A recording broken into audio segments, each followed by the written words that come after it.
اتل ما أوحي إليك من الكتاب وأقم الصلاة إن الصلاة تنهى عن الفحشاء والمنكر ولذكر الله أكبر والله يعلم ما تصنعون ولا تجادلوا أهل الكتاب إلا بالتي هي أحسن إلا الذين ظلموا منهم وقولوا آمنا بالذي أنزل إلينا وأنزل إليكم وإلهنا وإلهكم واحد ونحن له مسلمون وكذلك أنزلنا إليك الكتاب فالذين آتيناهم الكتاب يؤمنون به ومن هؤلاء من يؤمن به وما يجحد بآياتنا إلا الكافرون وما كنت تتلو من قبله من كتاب ولا تخطه بيمينك إذا لارتاب المبطلون بل هو آيات بينات في صدور الذين أوتوا العلم وما يجحد بآياتنا إلا الظالمون وقالوا لولا أنزل عليه آيات من ربه قل إنما الآيات عند الله وإنما أنا نذير مبين أولم يكفهم أنا أنزلنا عليك الكتاب يتلى عليهم إن في ذلك لرحمة وذكرى لقوم يؤمنون قل كفى بالله بيني وبينكم شهيدا يعلم ما في السماوات والأرض والذين آمنوا بالباطل وكفروا بالله أولئك هم الخاسرون ويستعجلونك بالعذاب ولولا أجل مسمى لجاءهم العذاب وليأتينهم بغتة وهم لا يشعرون يستعجلونك بالعذاب وإن جهنم لمحيطة بالكافرين يوم يغشاهم العذاب من فوقهم ومن تحت أرجلهم ويقول ذوقوا ما كنتم تعملون يا عبادي الذين آمنوا إن أرضي واسعة فإياي فاعبدون كل نفس ذائقة الموت ثم إلينا ترجعون والذين آمنوا وعملوا الصالحات لنبوئنهم من الجنة غرفا تجري من تحتها الأنهار خالدين فيها نعم أجر العاملين الذين صبروا على ربهم يتوكلون وكأي من دابة لا تحمل رزقها الله يرزقها وإياكم وهو السميع العليم ولئن سألتهم من خلق السماوات والأرض وسخر الشمس والقمر ليقولن الله فأنى يؤفكون الله يبسط الرزق لمن يشاء من عباده ويقدر له إن الله بكل شيء عليم ولئن سألتهم من نزل من السماء ماء فأحيا به الأرض من بعد موتها ليقولن الله قل الحمد لله بل أكثرهم لا يعقلون وما هذه الحياة الدنيا إلا له ولعب وإن الدار الآخرة لهي الحيوان لو كانوا يعلمون فإذا ركبوا في الفلك دعوا الله مخلصين له الدين فلما نجاهم إلى البر إذا هم يشركون ليكفروا بما آتيناهم وليتمتعوا فسوف يعلمون أولم يروا أنا جعلنا حرما آمنا ويتخطف الناس من حولهم أفبالباطل يؤمنون وبنعمة الله يكفرون ومن أظلم ممن افترى على الله كذبا أو كذب بالحق لما جاءه أليس في جهنم مثوى للكافرين والذين جاهدوا فينا لنهدينهم سبلنا وإن الله لمع المحسنين ألف لام ميم غلبت الروم في أدنى الأرض وهم من بعد غلبهم سيغلبون في بضع سنين لله الأمر من قبل ومن بعد ويومئذ يفرح المؤمنون بنصر الله ينصر من يشاء وهو العزيز الرحيم وعد الله لا يخلف الله وعده ولكن أكثر الناس لا يعلمون ظاهرا من الحياة الدنيا وهم عن الآخرة هم غافلون أولم يتفكروا في أنفسهم ما خلق الله السماوات والأرض وما بينهما إلا بالحق وأجل مسمى وإن كثيرا من الناس بلقاء ربهم لكافرون أولم يسيروا في الأرض فينظروا كيف كان عاقبة الذين من قبلهم كانوا أشد منهم قوة وآثروا الأرض وعمروها أكثر مما عملوها وجاءتهم رسلهم بالبينات فما كان الله ليظلمهم ولكن كانوا أنفسهم يظلمون ثم كان عاقبة الذين أساءوا السوء أن كذبوا بآيات الله وكانوا بها يستهزئون الله يبدأ الخلق ثم يعيده ثم إليه ترجعون ويوم تقوم الساعة يبلس المجرمون ولم يكن لهم من شركائهم شفعاء وكان بشركائهم كافرين ويوم تقوم الساعة يومئذ يتفرقون فأما الذين آمنوا وعملوا الصالحات فهم في روضة يحبرون وأما الذين كفروا وكذبوا بآياتنا ولقاء الآخرة فأولئك في العذاب محضرون فسبحان الله حين تمسون وحين تصبحون وله الحمد في السماوات والأرض وعشيا وحين تظهرون يخرج الحي من الميت ويخرج الميت من الحي ويحيي الأرض بعد موتها وكذلك تخرجون ومن آياته أن خلقكم من تراب ثم إذا أنتم بشر تنتشرون من آياته أن خلق لكم من أنفسكم أزواجا لتسكنوا إليها وجعل بينكم مودة ورحمة إن في ذلك لآيات لقوم يتفكرون ومن آياته خلق السماوات والأرض واختلاف ألسنتكم وألوانكم إن في ذلك لآيات للعالمين ومن آياته منامكم بالليل والنهار وابتغاؤكم من فضله إن في ذلك لآيات لقوم يسمعون ومن آياته يريكم البرق خوفا وطمعا وينزل من السماء ماء فيحيي به الأرض بعد موتها إن في ذلك لآيات لقوم يعقلون ومن آياته أن تقوم السماء والأرض بأمره ثم إذا دعاكم دعوة من الأرض إذا أنتم تخرجون وله من في السماوات والأرض كل له قانتون وهو الذي يبدأ الخلق ثم يعيده وهو أهون عليه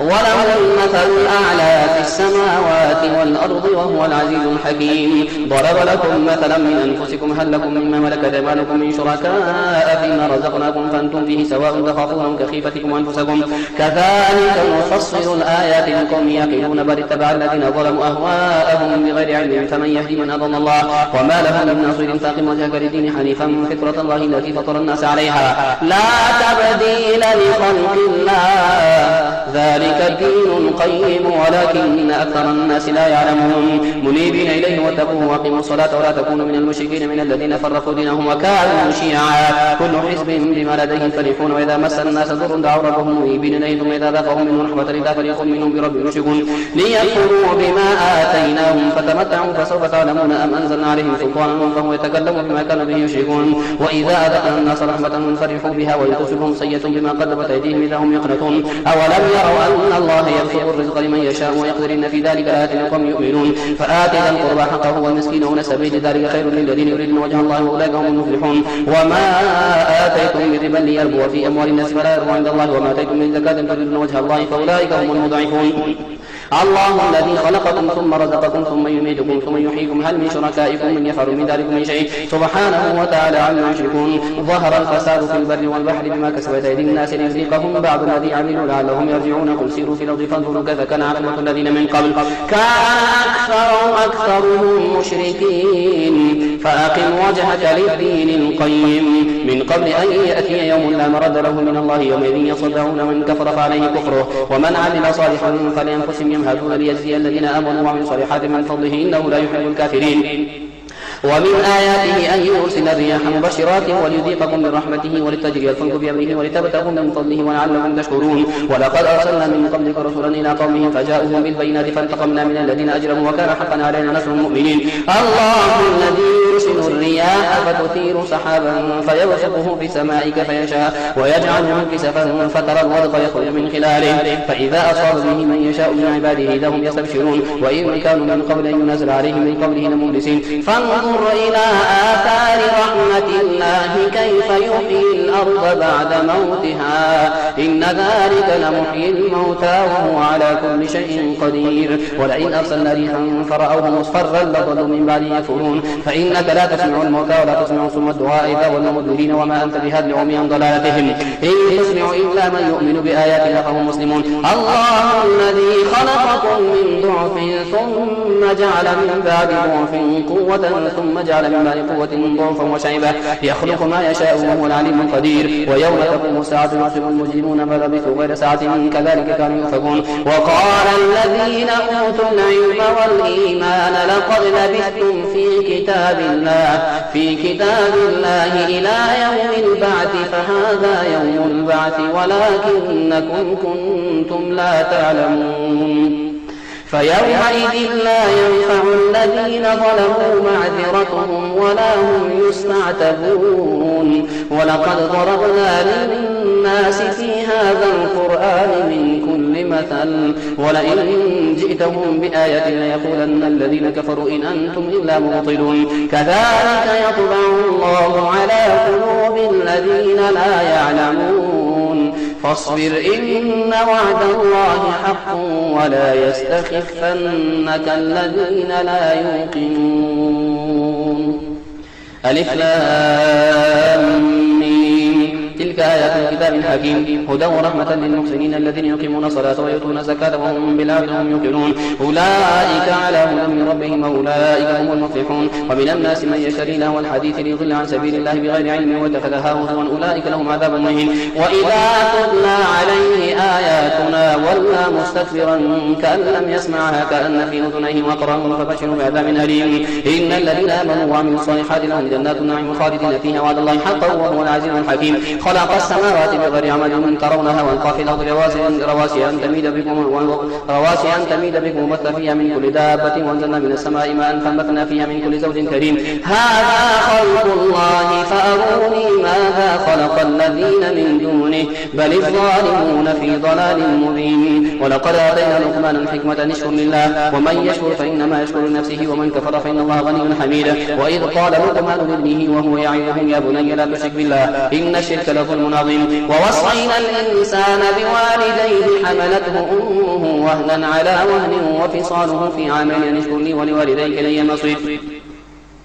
وإن جاهداك على أن تشرك بما ليس لك به علم فلا تطعهما وصاحبهما في الدنيا معروفا واتبع سبيل من أناب إلي ثم إلي مرجعكم فأنبئكم بما كنتم تعملون يا بني إنها إن تكن مثقال حبة من خردل فتكن في صخرة أو في السماوات وفي الأرض يأت بها الله إن الله لطيف خبير يا بني أقم الصلاة وأمر بالمعروف وانهى عن المنكر واصبر على ما أصابك إن ذلك من عزم الأمور ولا تصعد خدك للناس ولا تمشي في الأرض مرحا إن الله لا يحب كل مختال فخور واقصد في مشيك واغضض من صوتك إن أنكر الأصوات لصوت الحمير ألم تروا أن الله سخر لكم ما في السماوات وما في الأرض وأسبغ عليكم نعمه ظاهرة وباطنة ومن الناس من يجادل في الله بغير علم ولا هدى ولا كتاب منير وإذا قيل لهم اتبعوا ما أنزل الله قالوا بل نتبع ما وجدنا عليه آباءنا أولو كان الشيطان يدعوه من عذاب السعير ومن يسلم وجهه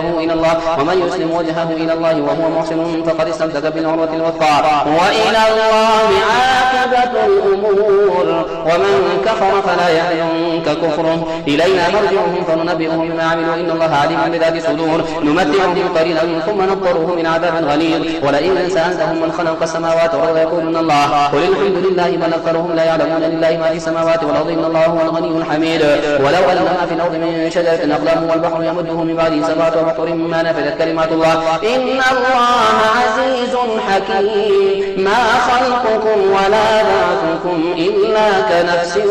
واحدة إن الله سميع بصير ألم تر أن الله يولج الليل في النهار ويولج النهار في الليل وسخر الشمس والقمر كل يجري إلى أجل مسمى وأن الله ما تعملون خبير ذلك بأن الله هو الحق وأن ما يدعون من دونه الباطل وأن الله هو العليم الكبير ألم تر أن الفلك تجري في البحر بنعمة الله ليريكم من آياته إن في ذلك لآيات لكل صبار شكور وإذا غشيهم موج كالظلل دعوا الله مخلصين له الدين فلما نجاهم إلى البر فمنهم مقتصد وما يجحد بآياتنا إلا كل ختار كفور يا أيها الناس اتقوا ربكم واخشوا يوما لا يجزي والد عن ولده ولا مولود هو جاز عن والده شيئا إن وعد الله حق فلا تغرنكم الحياة الدنيا ولا يغرنكم بالله الغرور إن الله عنده علم الساعة وينزل الغيث ويعلم ما في الأرحام وما تدري نفس ماذا تكسب غدا وما تدري نفس بأي أرض تموت إن الله عليم خبير ألف لام ميم تنزيل الكتاب لا ريب فيه من رب العالمين أم يقولون افتراه بل هو الحق من ربك لتنذر قوما ما أتاهم من نذير من قبلك لعلهم يهتدون الله الذي خلق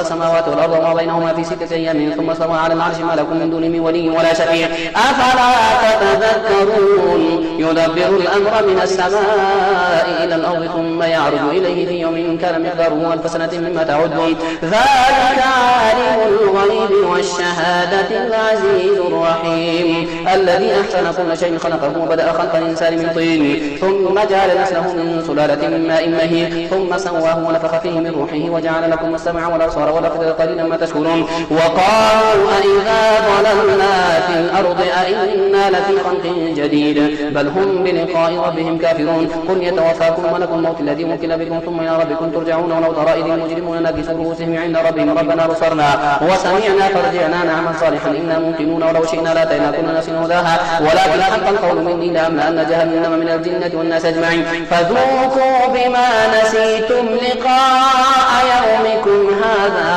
إنا نسيناكم وذوقوا عذاب الخلد بما كنتم تعملون إنما يؤمن بآياتنا الذين إذا ذكروا بها خروا سجدا وسبحوا بحمد ربهم وهم لا يستكبرون تتجافى جنوبهم عن المضاجع يدعون ربهم خوفا وطمعا ومما رزقناهم ينفقون فلا تعلم نفس ما أخفي لهم من قرة أعين جزاء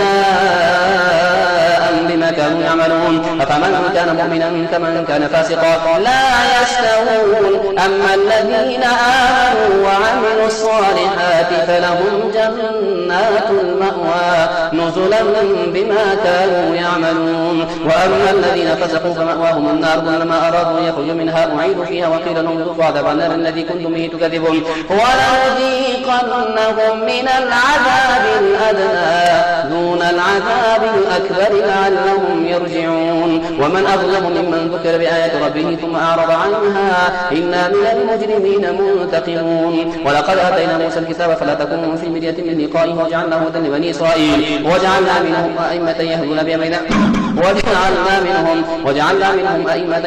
بأمرنا لما صبروا وكانوا بآياتنا يوقنون إن ربك هو يفصل بينهم يوم القيامة فيما كانوا فيه يختلفون أولم يهد لهم كم أهلكنا من قبلهم من القرون يمشون في مساكنهم إن في ذلك لآيات فلا يسمعون أولم يروا أننا نسوق الماء إلى الأرض الجرز فنخرج به زرعا تأكل منه أنعامهم وأنفسهم فلا يبصرون ويقولون متى هذا الفتح إن كنتم صادقين قل يوم الفتح لا ينفع الذين كفروا إيمانهم ولا هم ينظرون فأعرض عنهم وانتظر إنهم منتظرون يا أيها النبي اتق الله ولا تطع الكافرين والمنافقين إن الله كان عليما حكيما واتبع ما يوحى إليك من ربك إن الله كان بما تعملون خبيرا وتوكل على الله وكفى بالله وكيلا ما جعل الله لرجل من قلبين في جوفه وما جعل أزواجكم اللائي تظاهرون منهن أمهاتكم وما جعل أدعياءكم أبناءكم ذلكم قولكم بأفواهكم الله يقول الحق وهو يهدي السبيل ادعوهم لآبائهم هو أقسط عند الله فإن لم تعلموا آباءهم فإخوانكم في الدين ومواليكم وليس عليكم جناح فيما أخطأتم به ولكن ما تعمدت قلوبكم وكان الله غفورا رحيما النبي أولى بالمؤمنين من أنفسهم وأزواجه أمهاتهم وأولو الأرحام بعضهم أولى ببعض في كتاب الله من المؤمنين والمهاجرين إلا أن تفعلوا إلى أوليائكم معروفا كان ذلك في الكتاب مسطورا وإذ أخذنا من النبيين ميثاقهم ومنك ومن نوح وإبراهيم وموسى وعيسى بن مريم وأخذنا منهم ميثاقا غليظا ليسأل الصادقين عن صدقهم وأعد للكافرين عذابا أليما يا أيها الذين آمنوا اذكروا نعمة الله عليكم إذ جاءتكم جنود فأرسلنا عليهم ريحا وجنودا لم تروها وكان الله بما تعملون بصيرا إذ جاءوكم من فوقكم من أسفل منكم وإذ زاغت الأبصار وبلغت القلوب الحناجر وتظنون بالله الظنونا هنالك ابتلي المؤمنون وزلزلوا زلزالا شديدا وإذ يقول المنافقون والذين في قلوبهم مرض ما وعدنا الله ورسوله إلا غرورا وإذ قال طائفة منهم يا أهل يثرب لا مقام لكم فارجعون ويستأذن فريق منهم النبي يقولون إن بيوتنا عورة وما هي بعورة إن يريدون إلا فرارا ولو دخلت عليهم من أقطارها ثم سئلوا الفتنة لا توها وما تنبثوا بها إلا يسيرا ولقد كانوا عاهدوا الله من قبل لا يولون الأدبار وكان عهد الله مسؤولا قل لن ينفعكم الفرار فررتم من الموت من قبل وإذا لا تمتعون إلا قليلا قل من ذا الذي يعصمكم من الله إن أراد بكم سوءا أو أراد بكم رحمة ولا يجدون لهم من دون الله وليا ولا نصيرا قد يعلم الله المعوقين منكم والقائلين لإخوانهم هلم إلينا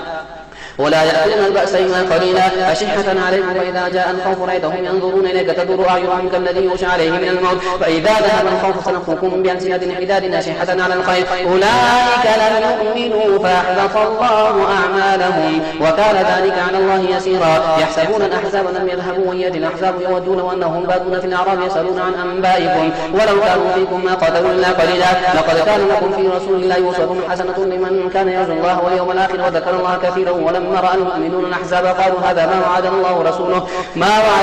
ورسوله وصدق الله ورسوله وما زادهم إلا إيمانا وتسليما من المؤمنين رجال صدقوا ما عاهدوا الله عليه فمنهم من قضى نحبه ومنهم من ينتظر وما بدلوا تبديلا ليجزي الله الصادقين بصدقهم ويعذب المنافقين إن شاء أو يتوب عليهم إن الله كان غفورا رحيما. ورد الله الذين كفروا بغيظهم لم ينالوا خيرا وكفى الله المؤمنين القتال وكان الله قويا عزيزا. وأنزل الذين ظاهروهم من أهل الكتاب من صياصيهم وقذف في قلوبهم الرعب فريقا تقتلون وتأسرون فريقا وأورثكم أرضهم وديارهم وأموالهم وأرضا لم تطئوها وكان الله على كل شيء قديرا. يا أيها النبي قل لأزواجك إن كنتن تردن الحياة الدنيا وزينتها فتعالينا أمتعكن وأسرحكن سراحا جميلا.